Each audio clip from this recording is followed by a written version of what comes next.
You know how last week at Chicago, Corey Heim in the 2311 number 67 ended up missing the race because he was an open car?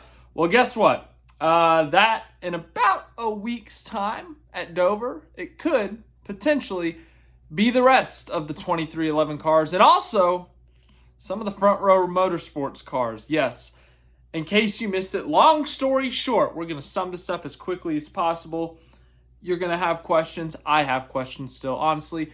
But there was that whole charter negotiation thing last year. 13 of the 15 teams signed. The two teams that didn't sign were Front Row Motorsports and 2311 Racing. Those two teams, not only did they opt to not sign the charter agreement, they turned around and sued NASCAR for what was the official terminology? Antitrust, monopolistic reasons, accusing NASCAR of being a monopoly, essentially. And as a result, there had to be some things. I'm hesitant to use the word settled because settled is a pretty big legal term because one half is not going to be settled. It was a decision by the court. That's a better way to put it. There was a decision that had to be made by the court, a preliminary injunction. This preliminary injunction, because 2311 and Front Row are not on the current charter agreement, they would have to be open teams for the 2025 season as this lawsuit was ongoing, as it was pending. And, well, initially, 2311, I think initially NASCAR won that, but then they went back and appealed it, 2311 did. And as a result, 2311 and Front Row won this preliminary injunction, and they were granted charters for the 2025 season. Well, then there was another appeal filed, this one on the NASCAR side, and NASCAR won this appeal. So as a result, 2311 and Front Row Motorsports could potentially lose their charters again. And so then as a result of that appeal, 2311 and Front Row Motorsports opted for another appeal. And finally, the cycle ends because that appeal, that rehearing, I think it's technically called, has been denied. Now look, I do not speak legal. Could not tell you a thing about the law. Well, I mean about certain laws, like when the speed limit sign says 35, that means you go 35 miles an hour. Legal expert right there.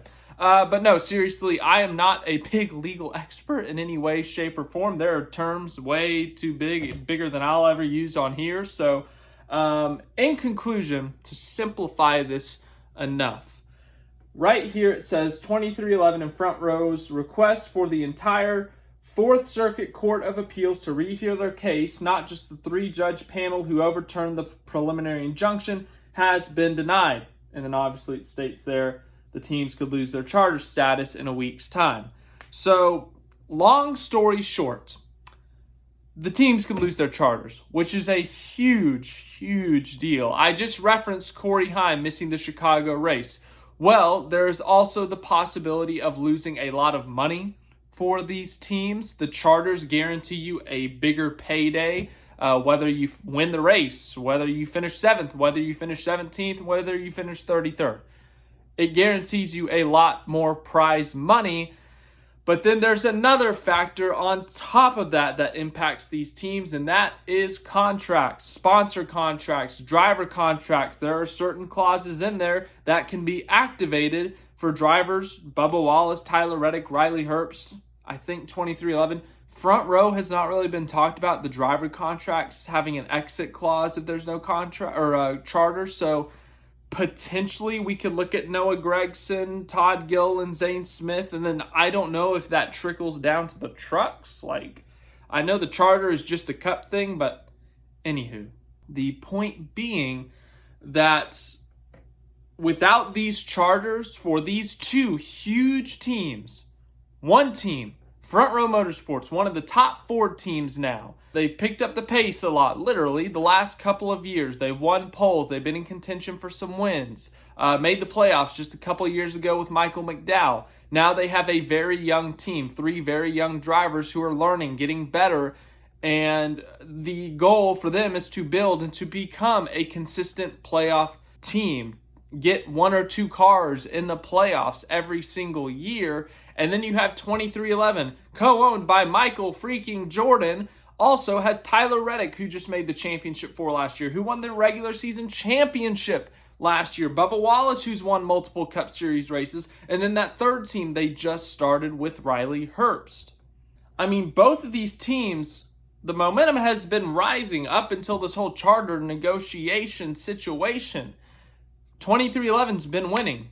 They've been up front. Front Row Motorsports, they used to be a back marker. They have climbed their way closer to the top. I would say they're a mid-pack team right now. As I said, they've won a couple races in the last 5 years. They won a ton of poles last season with Michael McDowell. Todd Gilliland has improved significantly. They've got back Zane Smith. Noah Gregson has signed with them. He's been with them this year. So both teams have expanded recently. Both teams have invested a ton of money into NASCAR or into racing in NASCAR.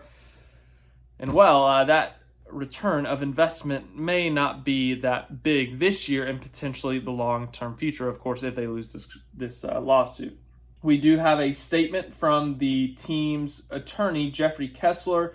He said, "We are disappointed by the Fourth Circuit Court of Appeals decision to deny our request for a full rehearing.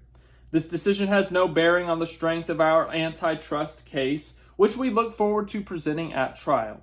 We are committed to racing this season as we continue to fight for more competitive and fair terms for all teams to ensure the future of the sport and remain fully confident in our case." So 2311 Front Row potentially could lose their charters next week. They could be open teams officially. Now, we just saw for the first time in 7 years, a non-Daytona 500 race had 41 or more than 40 cars enter into the race weekend, meaning there was going to be a DNQ. So realistically, this situation's not going to arise a lot where there's a chance that a 2311 or a Front Row car misses the race. And honestly, both teams have enough speed. They shouldn't be missing races.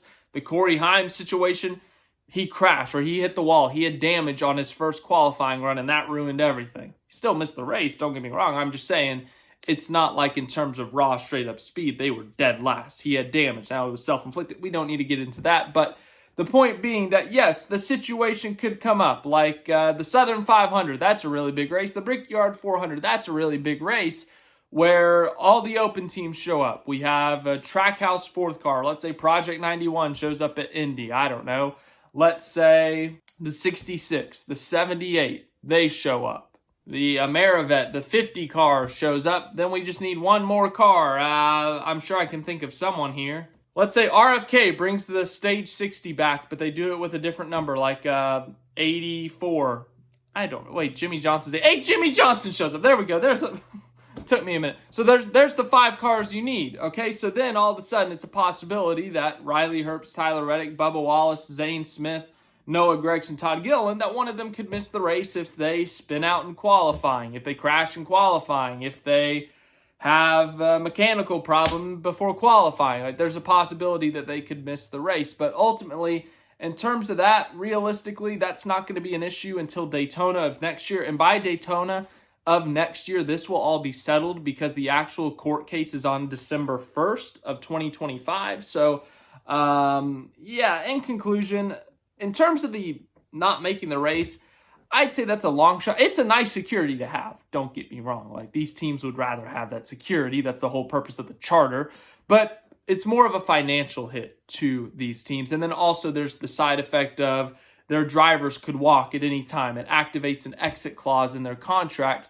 But at the end of the day, I don't think any of these drivers are going to leave the team. They're all set up pretty well. They're all pretty early in their days, except for, I guess Bubba's been at 2311 since 2021. So he's been there 4 or 5 seasons now. Reddick's been there 3 years. So at the end of the day, I don't know how the sponsors will respond to this. I think that's a bigger question, honestly.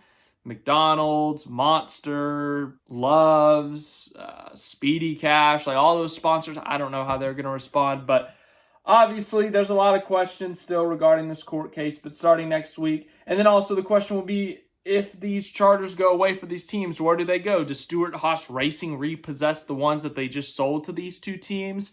Where do the original 2 charters go? Like, is Germain Racing going to rise from the grave and repossess the 2311 charter? Does NASCAR get to keep the charters and then they sell them? Or does Jim France finally get his NASCAR team out of this? Like, there's so many questions, as I said. I don't know how it all gets solved.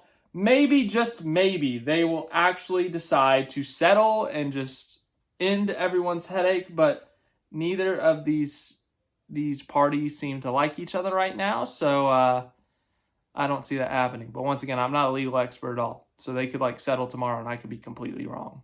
In other news, Bowman Gray's coming back for the Clash next year, so that's neat, I guess. So all those people talking about NASCAR wanting to go back to their roots, there you go. They're going back to Bowman Gray for the second consecutive year for the Clash. So thanks for watching this video. If you're confused, don't worry. I am too, honestly. But and like as I said, there's some bigger implications. There's some smaller implications, but implications everywhere for these two teams. So court case December 1st. We got a lot to go until then. We've obviously got a lot of racing to go until then. Sonoma this upcoming weekend. What are the odds of 2311 or front row car wins this weekend? That'd be quite the irony. But thank you for watching this video. I hope you guys enjoyed. Also, don't forget front row and 2311 both have cars in the in-season tournament. So that would be another funny thing if NASCAR had to give one of them $1 million. So thanks for watching this video. I hope you guys enjoyed it, and we will see you in the next one. As I said, Sonoma this upcoming weekend.